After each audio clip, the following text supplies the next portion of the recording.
previously on the 8 Question Show. Kind of go into those worlds where you're going after that perfect physique. Yeah. And it's like, dude, you know, everybody needs to have their kind of own definition of perfect and stop looking for, you know, I want to look like that person on Instagram. I want to look, because you don't know what they're doing. Can't afford, that's why I'm front line, hand the sword. I do the sword for myself, not the cash or no damn award. I need intelligence to craft my bars. I need the medicine that grows effervescent from the hands of God. I need inheritance to slash the odds, create a pipeline to the well while you grasp for straws.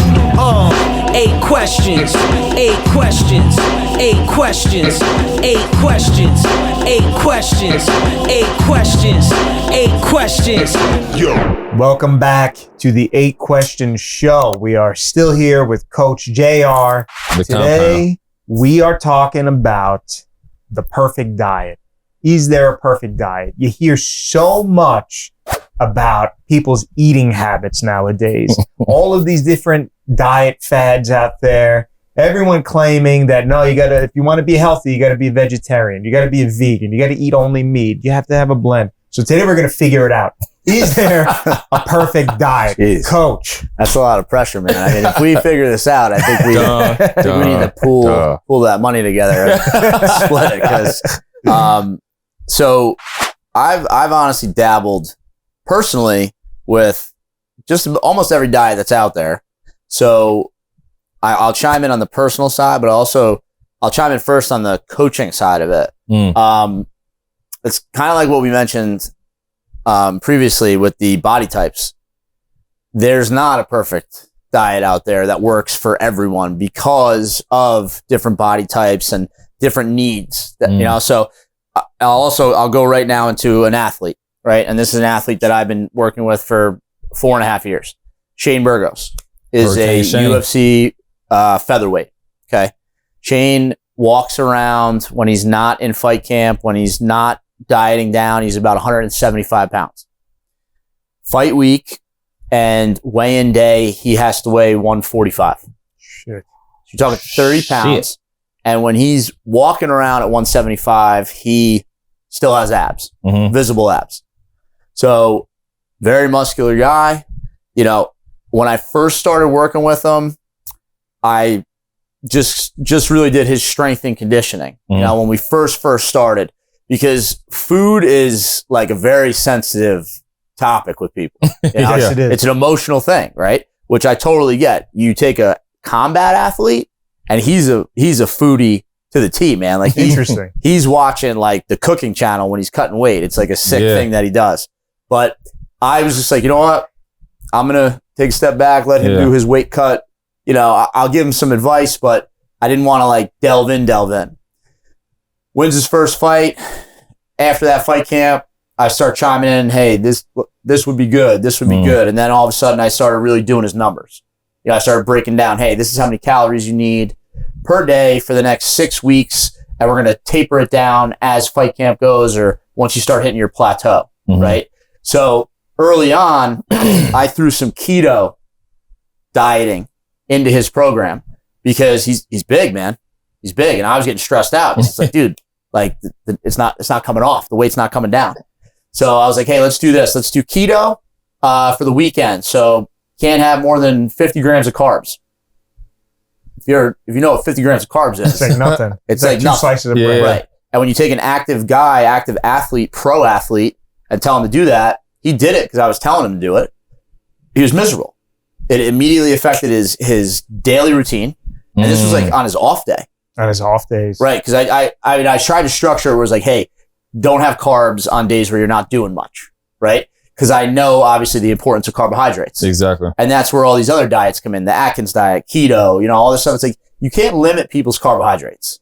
And that's what a lot of these things do. That's what a lot of the prescribed diets do, like MetaFast and those like doctor ones. You know? Really? Absolutely, yeah. My mom's a nurse. She's been a nurse for 4 years. And I remember when MetaFast first came out, it's like you're having like these stupid shakes that are like macronutrient wise, they're nothing. Yeah. And then your last meal of the day is like a lean protein and greens. No carbs in that. There's no like starches, you know? Exactly. So people are losing weight because you're in a calorie deficit like crazy. Yeah. Sure. But then your energy sucks, and it's not sustainable. It's not real. So once I started to figure that out with Shane, we started to do carb cycling. So we might be millionaires after this podcast because I do think carb cycling is probably the best approach to get to that perfect diet, because it creates balance. Okay. Right. It gives your body what it needs at the time that it needs. So your macronutrient timing is a real thing. People don't understand macronutrient timing. Like, you need carbs and protein before you work out, and you need carbs and protein after you work out. But the carbs after you train need to be higher in sugar, right? So your pre-workout carbs should be carbs that are going to last you longer. And then your post-workout carbs should be like simple sugars that are going to hit you quick. Just to get the glucose levels back up. Exactly. So when I was talking to Shane, I'm like, hey, dude, have some oatmeal and some protein an hour or two before training. Post-training, I want you to go get the little cereal cups of whatever cereal you like. Yeah. So he was like a chocolate dude. I'm a Frosted Flake guy. So Me too. It's Frosted Flakes and a protein shake and my cereal. Yeah. And you immediately get the stuff you like, you know, in your world at the right time. So you're starting to create that balance. So I learned carb cycling early on from just research and really putting myself through probably some of the most fucking miserable times of my life. Yeah. Like drinking egg whites and like just doing stuff that's like, man, if I was doing this today, you know, it wouldn't fly at my house. My wife would be like, what are you doing? Oh my God. But no, the carb cycle to me is probably the best approach, but you also have to work with somebody that knows what they're talking about, what they're doing with that. And you need to find your numbers based on your body type, because there are body types that need less carbs and other body types that need more. And it's also your fitness goal. 100%. But Coach, I mean, like, you hear about this whole thing where the United States, we're obese, we don't know how to eat right, processed food, so on and so forth.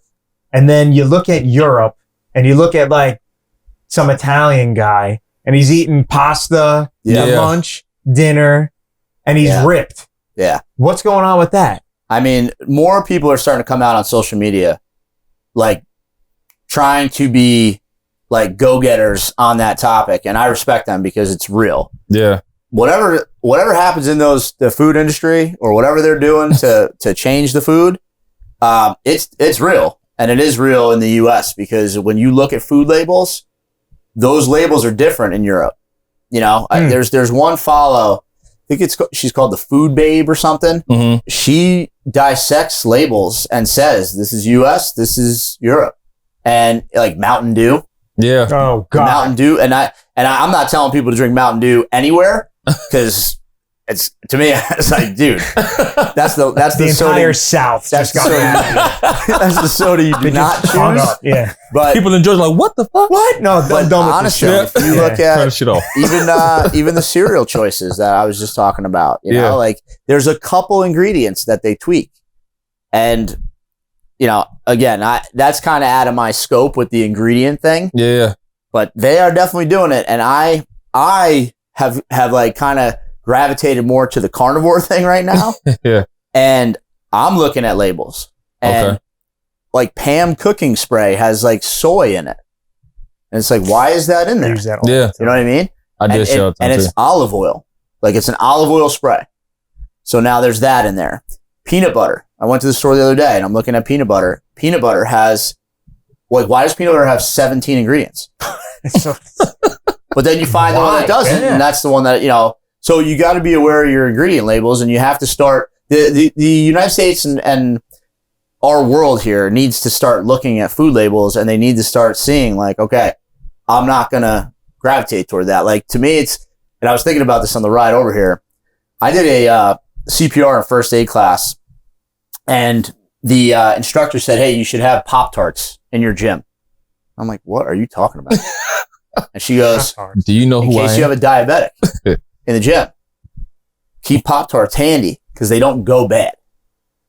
What do you mean they don't? Exactly. How do they not go bad? Oh, man.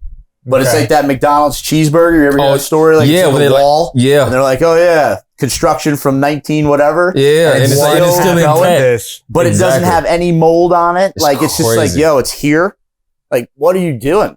And the line to McDonald's is still around the corner. You know exactly what I see it all the time. It's around the corner. Like, holy shit. But you know what's crazy about that though? Because what are some, like, when it comes to diet, right? Like, for example, like you have like the vegan movement, but some of the foods that they're eating are still processed foods. So I don't know, like that's bad. But what about like animals itself? So for example, like, you know how like grass-fed beef and like pork has his back. I'm from the South. I'm from Georgia. I love my pork. I love my ribs. I'm sorry, you know. I'm a barbecue guy, man. Yeah, me too. I'm a barbecue guy all day. But they'll say like that pork is so bad for you. But what if how it's raised? So for example, if like grass-fed beef is like supposed to be like the best beef. What about grass-fed pork? Yeah, question. You see what I'm saying? It's like, so it like, is that beef eggs, right? Yeah. Is that the same, or like how do you? You got to fact check. You got to find spots that, you know, are credible. Yeah. You know, I mean, I just actually about a month and a half ago, I went to a local farm and bought, because they sell raw milk, cheese straight from there. You have to let me know what that is. Yeah, I will. Beef, everything, and I brought it home, and because like I said, when I delve into the new world of a nutrition plan, I'm going all in. Yeah. So I spent a couple $100, and you know, right at that farm, I brought it home, and you could taste the difference. You definitely can. Sure. And then, you know, you look at, listen, if we went out and got wings, you ever been a basket of wings and it looks like your fist is one of the wings? Wings like this big, like this is not a wing plate. That to me is like, that is a genetically enhanced wing. Do I still eat it? Yeah, because it's in front of me, and if we ordered it, it's wings. Who doesn't like wings? I'm not going to say. Should I do that? Can you Probably not. You know, not genetically enhanced wings, please. Yeah, we don't serve that here, sir. We don't have. That's where it gets tough. Is you know, like when you're trying to do the healthy balance and hey, we're gonna go out to dinner. Yeah, you know. But yeah, the different types of foods for sure that's real. It's definitely real. Okay. Would you think then, building off of that idea, that if the quality of the food we were eating was, I guess, perhaps more like of a whole food diet, then we could be a little bit more relaxed in our diets as long as we maintain a healthy exercise regimen? I do agree with that statement. I think it's also, you know, I mean, listen, what are people eating at night? All kind of shit. Random stuff. Chips. Snacks. Yeah. Usually quick stuff. Ice cream. Yeah. Stuff like that. Like that really can't stay in that world for that long. You know what I mean? If you want to be more comfortable and live like that healthier lifestyle. I think the quality of our meats, like protein is the number one macronutrient that everyone should be taking in because it helps your body burn more calories to digest. And when you figure that out, you're basically making food work for you, right? Which is really how we should think about food. You know, that's where like the carbohydrate thing comes in. If you're a doctor operating on someone, your brain needs to be rapid fire. 100%. Or if like you're my accountant and we need to get numbers, rapid fire, right? Right. So you can't be like, yeah, I'm keto. I'm doing a keto diet where I don't eat carbs. Like, it doesn't work like that. Like, sorry, you can't be my CPA.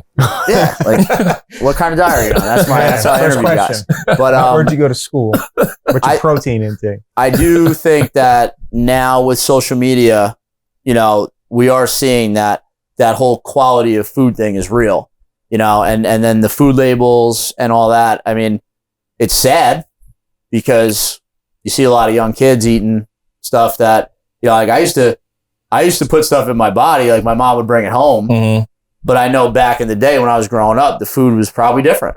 Yeah. And it's changing, you know? You think it's different to the like negative degree or? Negative. Absolutely negative. Yeah, I think so. Absolutely negative. I was eating Pop-Tarts and Sara Lee cakes. And I did that too, you know? Yeah. But I was also moving a lot. Exactly. I was also crazy, you know, running around all over the place. But yeah, I think the food industry is very shady. It's funny you say that because I'm very curious. Anytime I look at a label, or to have these phosphates in these foods. Like Yes. it's like microblesium phosphates. and it's like, how is this in chicken? Like, I don't know what this does. How did they get Or that in there? like even in cereal, you see like all these different ingredients. Like it's like 32,000 ingredients. And then at the bottom of the label, it says all ingredients aren't even on the label. So like, what else is in this shit? But then it's FDA approved. So like, how can that be FDA approved? But the vitamins with like zinc isn't like no vitamin is FDA approved. A lot of supplements are not FDA. I'll give you an It's idea. crazy. Like my folks own a bakery. Their baked goods last a day, 2 days. Then they got to throw them out. Yeah. You go to the supermarket and you see a cheese Danish. That damn thing could be sitting on the shelf for like 4.5 months. Exactly. Yeah. And nothing ever happens. And then after the 4.5 months is like sale price, like Manager special. The manager special, exactly. Manager special to get this out. Like, how long has it been on? No, about 2 years. That can't be good for you. It can't be, man. It can't be. So let's wrap it up then. Is there a perfect diet? It seems like there is, and we aren't doing it in the United States. But it definitely should be, at the very least, you have to have the appropriate protein intake. Absolutely. Carbs are not evil. They're not evil. They're not evil. They're good to provide energy and sustain cognitive functioning. And healthy fats. And Body needs healthy fats. Absolutely. Healthy fats. Okay, so then on the next episode, we are still going with this nutrition thing. Absolutely. And then we're going to ask Coach JR, does nutrition affect your daily performance? We'll see y'all next time on the next episode of the 8 Questions Show. That whole new, like, that's his training program. Oh, I didn't know that. Okay. If you watch the Man in the Arena thing, Yeah, I watched it. his trainer like lives with him or somewhere near him all the time. Yeah. And it's like, hey Tom, you finished your workout, here's your smoothie with this, and this in it because this reduces inflammation. And here's your avocado ice cream at night. Like, that's the stuff that dude's eating. Yeah. So people are like questioning how's this guy still doing this? Look at his nutrition.